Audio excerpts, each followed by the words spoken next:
Jadi di sini saya akan menjelaskan sedikit tentang manajemen waktu. Apa sih manajemen waktu itu? Kira-kira penting nggak sih manajemen waktu itu? Dan yang terakhir, manfaat manajemen waktu. Jadi definisi manajemen waktu adalah suatu perencanaan atau perorganisasian untuk melakukan pekerjaan secara efektif dan efisien, atau dengan yang selanjutnya yaitu ada 3 prinsip manajemen waktu. Nah, yang pertama, sediakan waktu untuk perencanaan. Nah, yang kedua, selesaikan tugas yang menurut kalian itu prioritas. Dan yang terakhir, prioritaskan sisa waktu yang masih ada. Jadi ketiga prinsip itu untuk kita bisa mengatur waktu secara baik dan benar. Kenapa sih manajemen waktu itu penting? Karena setiap waktu itu berharga, dan waktu yang berlalu mungkin tidak akan bisa diulang dan mungkin tidak akan bisa terjadi lagi seperti itu. Nah, misalnya nih, dengan kita bisa memanajemen waktu, kita juga bisa bekerja secara efektif. Nah, yang kedua, kita juga tidak mudah stres ataupun depresi karena deadline tugas yang mendadak atau mungkin secara tiba-tiba. Nah, dan yang terakhir, pastinya kita lebih produktif dong. Nah, dan yang terakhir yaitu manfaat manajemen waktu. Sistem manajemen waktu yang sesuai kebutuhan kita itu akan membantu menyelesaikan pekerjaan kita dengan waktu yang singkat, dan itu apapun prioritasnya. Nah, jadi dengan kita bisa memanajemen waktu, itu dapat membantu kita mencapai target dan tujuan yang sudah ditetapkan dengan perencanaan manajemen waktu sebelumnya. Nah, yang selanjutnya yaitu karakteristik manajemen waktu yang baik. Yang pertama, evaluasi. Jadi, luangkan beberapa hari untuk mencatat atau mengevaluasi kegiatan yang mungkin sudah kamu lakukan ataupun belum kamu lakukan.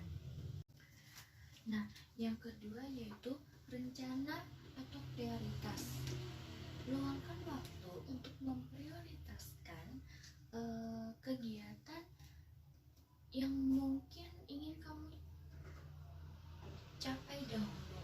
Nah, yang ketiga yaitu eliminasi pencurian waktu.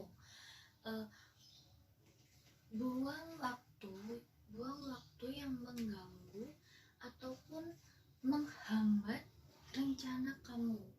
Nah, yang keempat yaitu katakan tidak pada waktu-waktu yang mungkin akan memperlambat capaianmu. Nah, yang terakhir, yang pastinya ini yang lebih penting dong, istirahat. Nah, jadi kita juga perlu istirahat dalam mencapai atau memanajemen waktu ini sendiri. Adapun hubungan efikasi diri dan manajemen waktu.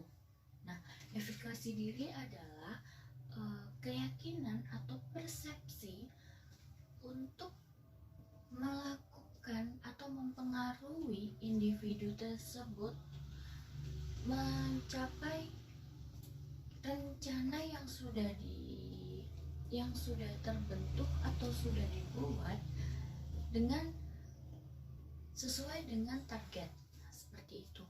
Nah, jadi bisa dikatakan efikasi diri ini dorongan dari kognitif kita sendiri atau motivasi yang kita miliki dari pikiran kita untuk bagaimana sih memanage bagaimana perasaan individu, cara berpikir, motivasi diri, dan keinginan yang ingin dimiliki sesuai dengan target tersebut. Ada 4 proses dampak keberadaan efikasi diri di dalam individu. Yang pertama, proses kognitif. Nah, yang kedua, proses motivasi, dan yang ketiga, proses afektif, dan yang terakhir, proses seleksi. Manajemen waktu tidak hanya untuk seorang pekerja, tetapi memanajemen waktu juga penting untuk seorang pelajar ataupun mahasiswa. Nah, di dalam proses manajemen waktu belajar, kita jadi tahu bagaimana cara mengatur waktu atau membuat jadwal di mana kita main ataupun kita belajar, supaya tidak tercampur adukan. Manajemen waktu bagi seorang pelajar itu mungkin akan lebih mudah jika kita mau membuat jadwal atau merencanakannya sesuai dengan list yang kita buat. Nah, yang pertama, misalnya luangkan waktu untuk kita bersosialisasi di luar rumah, atau luangkan waktu atau membagi waktu untuk kita belajar dan bermain. Nah, teman-teman, gimana nih? Sudah pada tahu kan apa itu manajemen waktu dan seberapa pentingnya sih manajemen waktu tersebut? Terima kasih ya sudah memperhatikan atau melihat video ini. Mohon maaf jika ada salah kata dari saya.